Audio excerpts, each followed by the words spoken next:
Warning. This podcast features graphic content that may not be suitable for all audiences. Listener discretion is advised.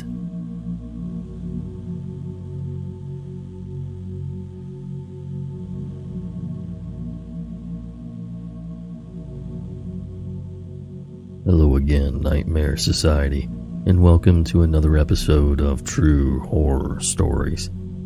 Let's give a big thanks to our contributors, dbrew9145 and user WillsMonsters for sharing their stories with us tonight.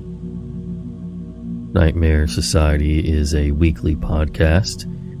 We release an episode every Thursday, and it's available on most pod streamers, including Apple Podcasts, Google Podcasts, Spotify, Stitcher, etc. If it streams podcasts, we're probably on it. So don't forget to follow or subscribe so you can get episode notifications. And if you're feeling like it, we'd appreciate you going over to YouTube and following us there. We'd appreciate it. Also, don't forget to head over to Instagram and follow us at Nightmare Society Radio. And if you're interested in supporting the podcast, you've got a few options to do so over on patreon.com/Nightmare Society. Now, get comfy and prepare yourself for another episode of The Nightmare Society.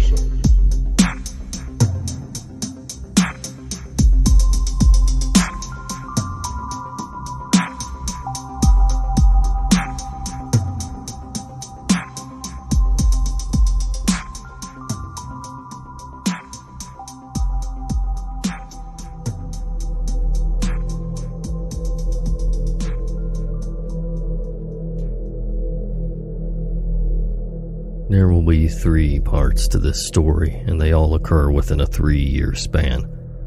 I'm not too sure how much correlation the first story has with the final 2, but I'll let you decide. I want to give a little backstory about myself before we begin.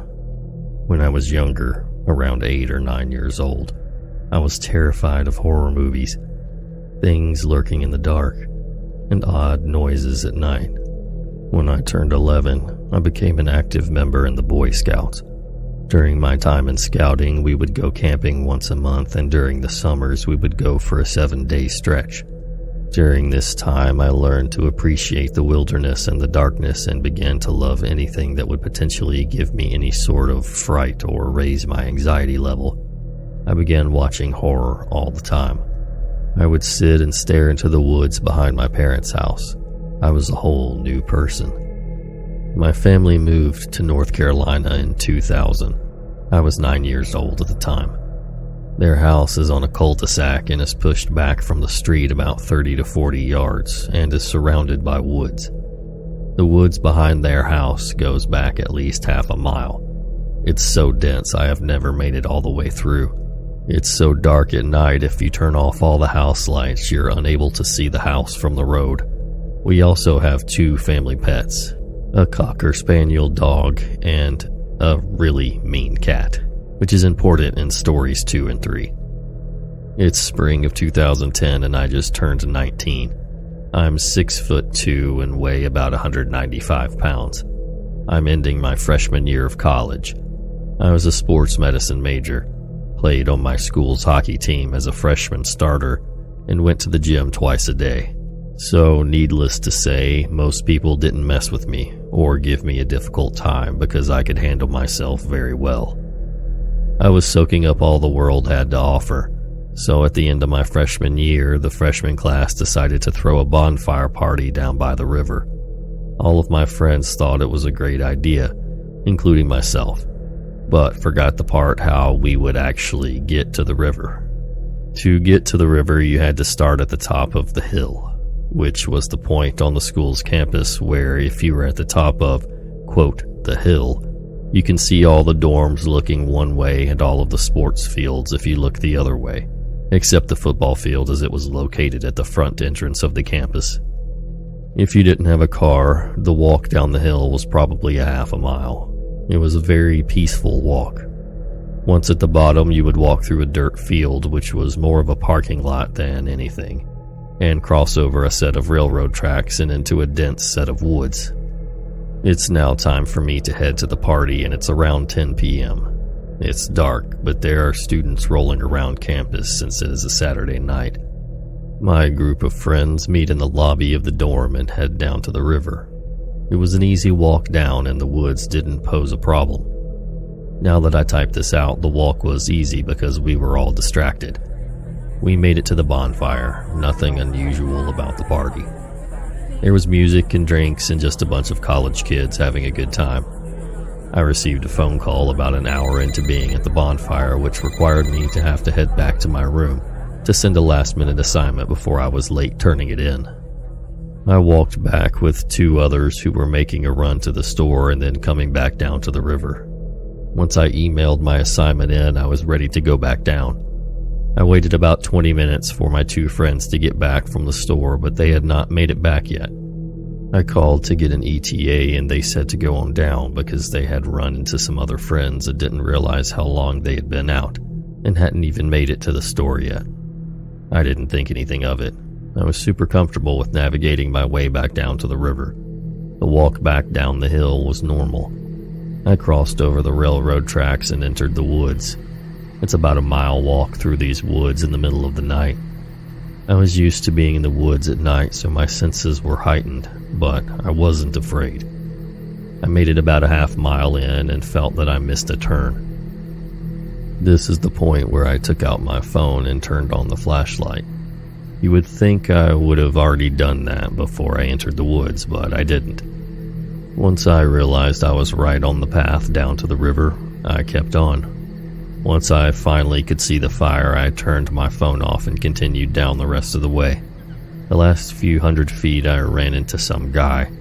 We exchanged some small talk about the party and how things were going. Nothing serious. I didn't remember seeing this guy down there before, so I figured he walked down there while I was emailing my assignment. Wasn't enjoying himself and decided to leave. He was fairly small in stature. I would say around 5 foot 5 inches and maybe 120 pounds soaking wet. Like I said, we had small talk and then we went our separate ways. The party roared on until the early hours of the morning. I slept all the next day since it was Sunday and there were no classes. That evening, I joined a group of friends who went to the bonfire for dinner in the dining hall. We always sat in the same spot on the far side of the dining hall, where they had all the TVs. One TV was always programmed to the news and one to ESPN. I happened to look up at the TV with the news at just the right time. To my amazement, there is a mug shot on the news channel. The guy I ran into in the woods by myself and had small talk with was wanted for serial rape and a few murders. After I saw this, it all made sense. This guy wasn't leaving the party. He was stalking the party. He was looking for any vulnerable young women who decide to venture through the woods alone. Luckily, no one, except for myself, took that trip alone, and everyone made it back to their rooms unharmed.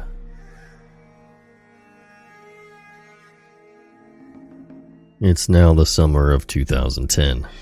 I'm still at the same school, but we are now on summer break, which I'm back at my parents' house. It's the last week of summer break since I'm majoring in sports medicine.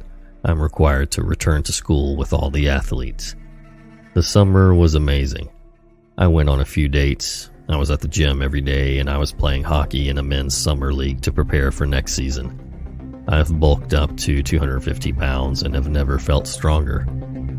As amazing as this summer turned out to be, it was also very strange for me as I would stay up until 4 a.m. and wake up at 2 p.m. So my sleep schedule was extremely off. I was more than ever into horror and thriller movies and could not get enough of them. I would stay up until 4 a.m. and just watch movie after movie. My mom and sister were also night owls and stay up till around 1 and 2 a.m. every night. But on the other hand, you were lucky if my dad stayed up past 8 p.m. My mom, sister, and I would watch movies until they fell asleep and went to their rooms, and at that point I would head to my room and continue my binge of horror or thriller movies. This night was no different than any other that summer. It was a hot night in August 12th to be exact. I will never forget this date. The way my parents' house is set up, once you enter the front door, there's a staircase directly in front of you. If you turn left of the staircase, there's a living room. If you turn right, there's a formal dining room. Directly off the living room is an office space and a small hallway which had a door for the pantry, a door to an unfinished basement, a bathroom, and then leads you into the kitchen. Off the kitchen is my parents' bedroom and a small area they use as a laundry room, which leads to the garage. Another detail which is important now is if you go up the staircase to my sister's room, it's located to the left and mine is to the right, accompanied by the bathroom and a door that leads to a storage space and a pull-down attic door on the ceiling. It was around 1:30 a.m. My mom and my sister had gone to bed about 30 minutes before me, and I was just making sure all the doors were locked and cleaning up my mess before I headed to my room. I get to my room and decide to watch Sweeney Todd, the demon barber of Fleet Street. I absolutely loved this movie. I had hunkered down and was now fully engulfed in the movie. I was watching on my laptop as my parents didn't believe in TVs in the bedrooms. I like to listen to movies pretty loud, so I had headphones in to not wake up my sister. The time is now around 2:30 a.m., and I had to use the bathroom. I pause the movie and take my headphones out and make my way to the door to open it and head to the bathroom. The moment I take my headphones out, I hear footsteps downstairs. This was nothing out of the ordinary, as my mom and dad both get up during the night and get water regularly. We also have family pets, a 12-year-old Cocker Spaniel dog and a 10-year-old mean cat, which we all loved very dearly. Since our dog was old, my mom would let him go outside during the middle of the night, so there would not be any accidents. So, footsteps downstairs were pretty normal in our house in the early morning. Before I used the bathroom, I looked down the stairs to see if I could see our dog or cat, but I didn't see them. I used the bathroom, washed my hands, and made my way back to the room. I could still hear footsteps downstairs and thought nothing of it. I closed the door to my room and was about to get back into the movie. Not even a minute later, I hear the front door open. I take concern because this has never happened during the middle of the night. I go back to my door and open it to try and hear what's going on. All I hear is footsteps that now sound like someone is wearing boots, walking through the formal dining room, through the kitchen, through the laundry room, and to the back door to open it. I immediately thought to myself, it is very odd that neither door closed. At that very moment, the absolute worst fear of dread fell over my body, and there was this horrible crashing sound. It sounded as if every window in my parents' house had blown out.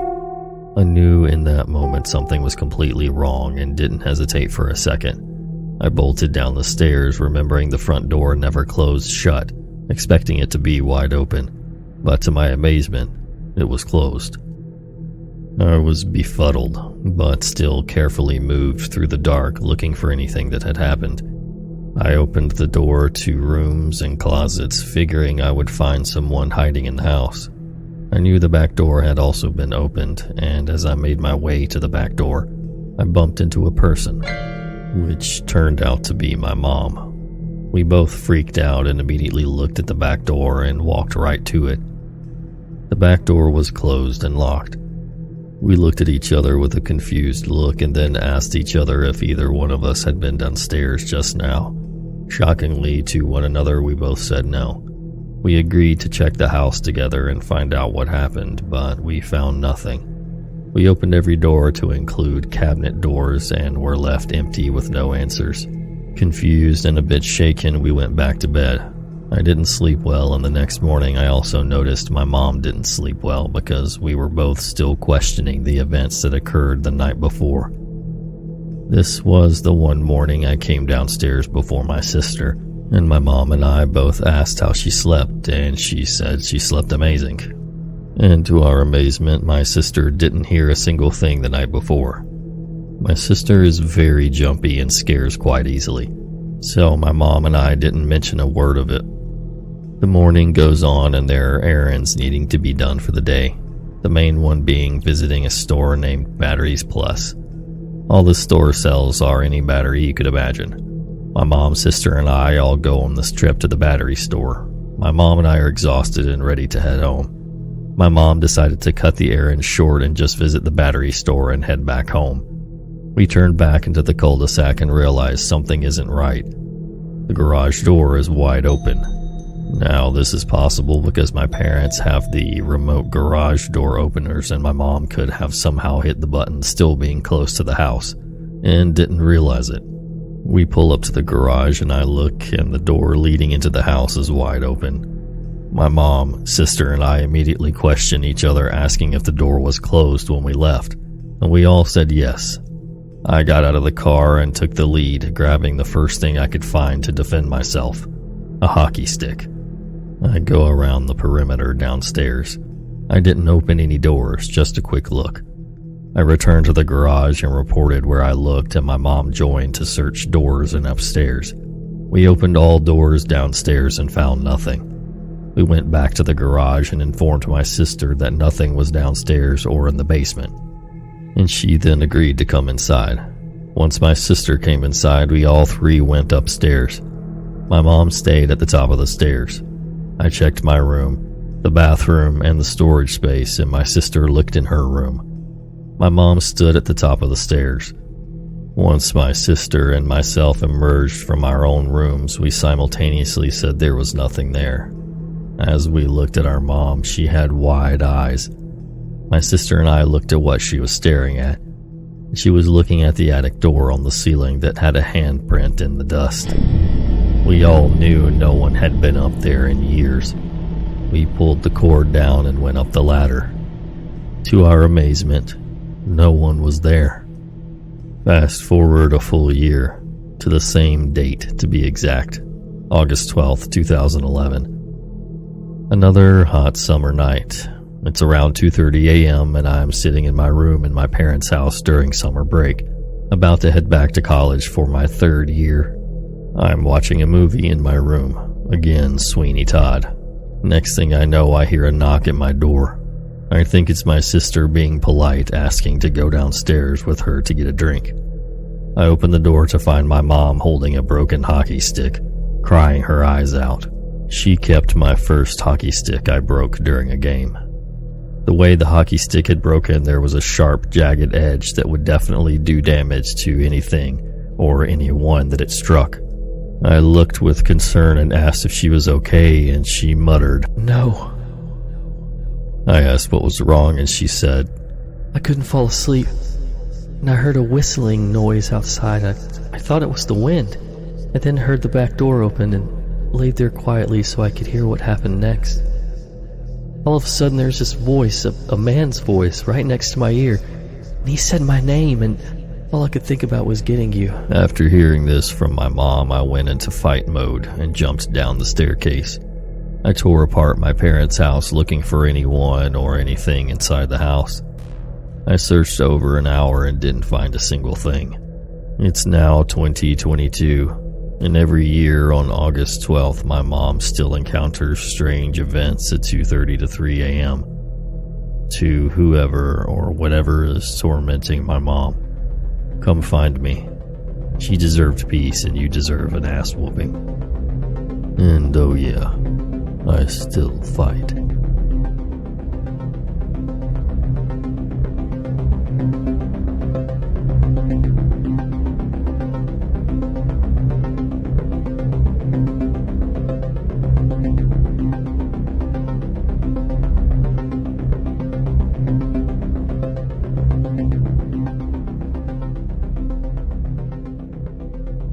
I'm 23 years old, and I would say I was at least 12 years old when these events occurred.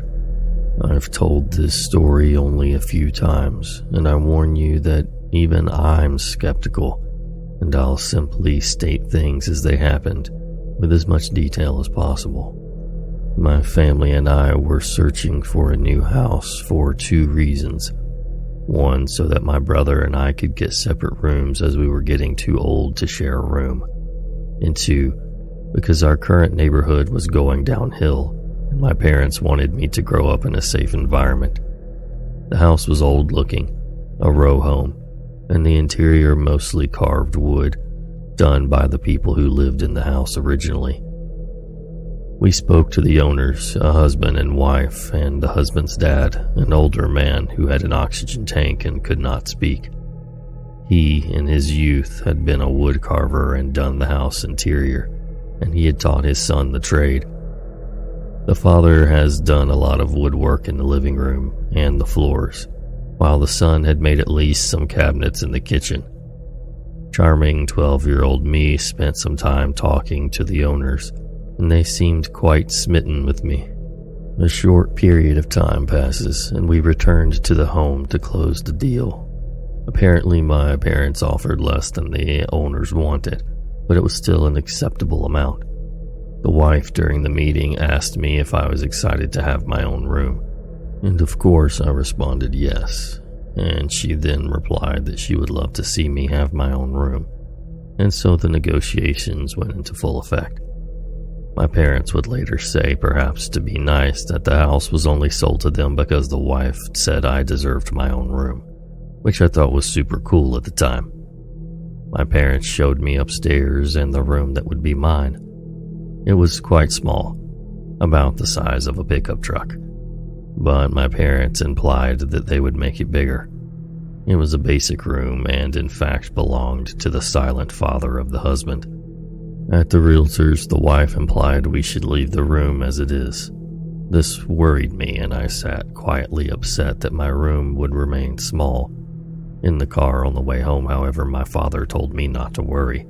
It would be our house, and we could do whatever we wanted. He would later change the upper floor, combining my room with a closet and a bathroom, and shifting things around such that my room was larger. As soon as we could, my dad started working on the house, and as we stayed in our old house packing and getting ready, it was close to Christmas, and my father was determined to get us in the house before then. He did. It was early December when we officially moved in.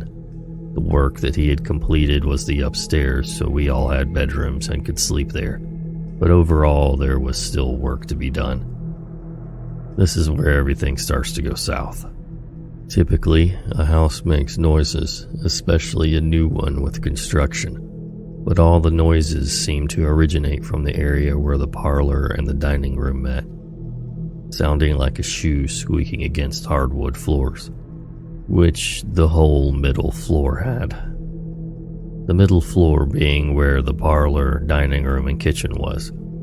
There was upstairs where the bedrooms were, and a basement that was mostly storage and where the washing machines were.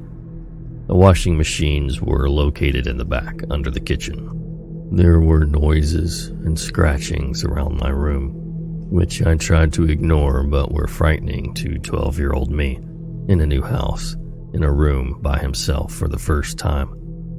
All hands were on deck to redo the basement. My father, brother, and I began to break up the walls. Inside them were what seemed to be filler, but not in massive quantities. It had chunks of rock and lots of old newspaper, which we showed my mom out of curiosity. But then we found something different. Located in the wall in a section of the house just under where the parlor and the dining room meet, we found a photo, sepia, of an older woman. Older than me, now younger. She was maybe in her 20s. It had a thin but wide cardboard-like frame around it. The woman did not look happy, but that's to be expected, as smiling was not a normal thing by the time of this photo. Her hair was up in a bun and her dress was dark and poofy. The size of it was slightly smaller than a postcard. This, of course, we showed to my mother, which she decided we should keep because of how cool it was. It was kept in the kitchen, leaning against a flower pot. The kitchen was below my brother's room and above the basement section that houses the washers. At one point, we had a piping problem that led to the toilets overflowing several times. So the next morning there was a problem with the water. It wasn't flowing right. We tried to solve it to no avail. We called a plumber who wouldn't arrive until the next day. The morning of the next day, in the washing section of the basement, the pipes in the wall had burst, and the walls were leaking. We didn't know at first. We originally only saw the leaking wall and were wondering what happened. It was a relief the plumber was coming. He snaked the pipes and found a large piece of brick inside them. No explanation how. We weren't working with bricks, and it didn't match the makeup of the house. He told us, however, the piping in the walls and the one with the brick were not directly connected, and thus the two had developed issues independently. The house was continually full of noises, typical of a new house, however. Sometimes my father would pass out on the couch after working so hard. This, of course, was after a beer or two and several cigarettes. His sleeping pattern would be interrupted by empty beer cans hitting the floor in the kitchen. He said that sometimes he would push the beer cans deep into the trash, only to have them later that night crash onto the floor. They weren't just sitting on top. I only experienced this event once, and I can assure you that the trash was not filled to the brim, and we even had a lid on the can, so the beer can had at least 8 inches to travel up to get over the lip. My dad, despite this, doesn't believe in paranormal things and is pretty dedicated to his religious beliefs, but to this day doesn't deny that the event with the cans was strange. He's Catholic. We all are, but I've since become an atheist. My mom was stressed by problems we were having with construction and Christmas coming, so she bought a small statue of Mary, maybe 5 inches tall, in hopes of bringing joy to the house and having the Lord bless it. She placed it in the kitchen on the windowsill next to the picture of the woman. The next morning, the statue was found on the floor. Mary's hands were broken off and across the room from her. She had traveled at least 24 inches from the window's ledge, and the hands had traveled a good 7 feet. My father found this and repaired the statue with super glue. But at this point, almost jokingly, my mother, brother, and I blamed the picture and began to research the house. We pulled up no information that was conclusive as an identity, but we did find one woman's name. It was the name of the wife of the father of the husband who sold us the house. The man who was sick and couldn't talk. He had been the owner before his son, along with his wife, Catherine. So to make that clear, the father of the man who sold us the house, he and his wife were the only prior owners we could locate, or at least that's as far back as we can find. No proof that the photo was of her, but the timing would add up.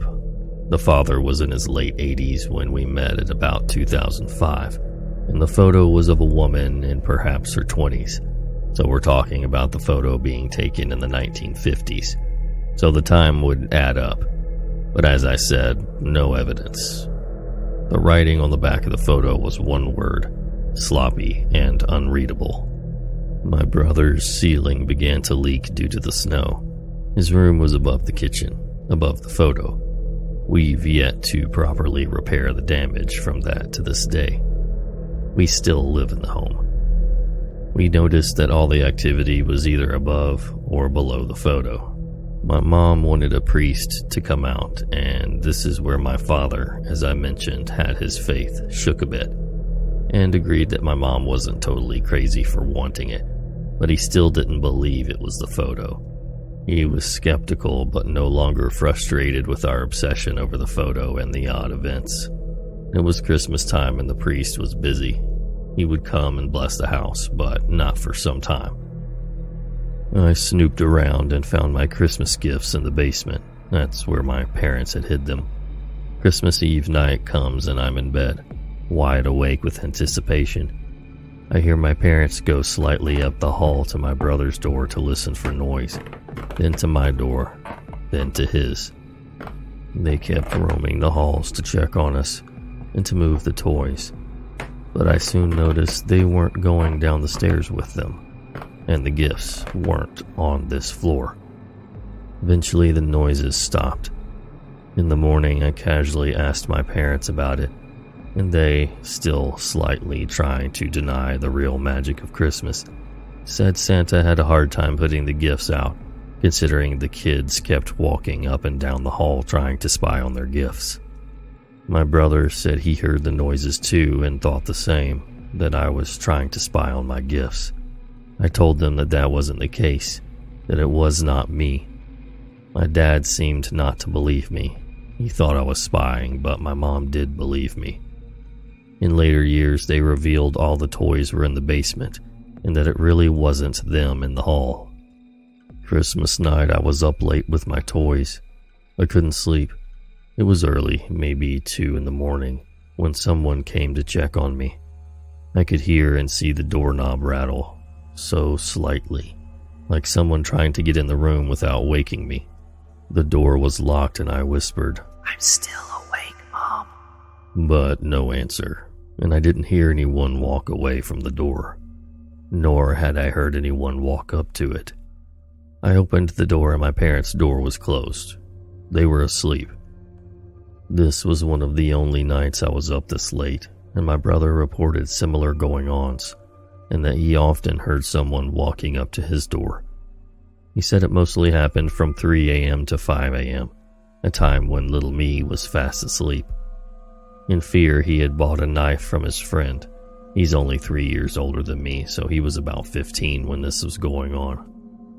The priest ended up coming in early January, and we described the events. I don't remember too much of what he said. I do remember he had an exchange with my mom where she told him what was going on. He put his hand on her shoulder, comforted her by her name, and with his hand raised and a Bible in the other, said, "We cast out whatever negative energies reside in this home, so that the Smith family may live in peace." He finished with a sprinkling of holy water. He did so in several places, but I only remember specifically him sprinkling it on one wall. Before he left, at my mother's request, he gave her a Mary magnet to place on the broken statue. It went on the fridge in the kitchen. In the morning, I went down for breakfast and found the magnet was missing. I located my father in the basement and told him it was missing. He said not to tell my mom, but he found it when he got home from work. He had started working night shift, which made it even harder for me, her, and my brother to be home at night. It was on the floor, hands broken off. For the record, the fridge was across the room from the photo. He had it there and wanted to repair it as well, but said he could not locate the hands. We have no pets, and no one in the family is the type of person to break property like that. Never had anything like this happen before. My dad told my mother, and my mother wanted the priest to come back out. But he said he couldn't do it, that he was busy but not to worry. My father was upset, but he didn't know what to believe. He only expressed frustration with the fact that his family didn't feel safe. He didn't want to miss work, but my mom didn't want to be in the house alone at night, and selling the new house would cost them a lot. It wasn't really an option. Noises continued and my brother was increasingly upset, saying he didn't sleep much. It was during this time that my brother changed. I won't go too much into detail about this as it's private, a touchy subject, and likely nothing to do with it, but I'll make it easy enough to understand. Due to insomnia and depression, my brother turned to alternative means of coping, and hasn't been the same since. These decisions were made during the time the photo was present in the house, located under his bedroom. My mom was the first one to point this out only a few years ago. My brother did say, however, in times of clarity that the noises keeping him awake at night were a major problem for him at the time. Late January, school, it was a Catholic school, and they wanted us to do a project on spirits and ghosts and talk about our feelings about them. As I remember, it was mostly anti-ghost agenda, as they were not considered part of the religion. I brought in the photo and my story. My mom was hesitant, despite the terrible goings-on. We were equally fascinated by the events. I made the teacher absolutely promise to give it back after my presentation, and my paper was graded. I told my class a story, a group of 12 to 13-year-olds. As this was late January now and my birthday had just occurred, now 13. They were shocked and asked many questions. My teacher didn't believe me. Long story short here, the photo was thrown away. Possibly on purpose. My mom had thrown a fit at the school, but there was no way to get it back. She told them my story was true, but the school with their religious ways didn't understand why we would want it. We eventually went on with life and stopped talking about the photo. It was gone. With the photo gone, the house grew quiet. A month and 2 weeks later, George, husband of Catherine, the woman we believed to be in the photo, passed away. He was old and sick, so it wasn't sudden, but odd to us. His wife had obviously passed away many years ago. My mom wondered if he died of a broken heart, having moved out of a house which the interior had been primarily built by his own hands, or his sons. But nothing more happened. We still occasionally get mail for the deceased old man. I just don't know what I think. All these years later, everything seems odd, but not impossible. I don't go around screaming my house was haunted. But all I know is, this stuff actually happened. Thanks so much for listening, and until next time. Sweet dreams.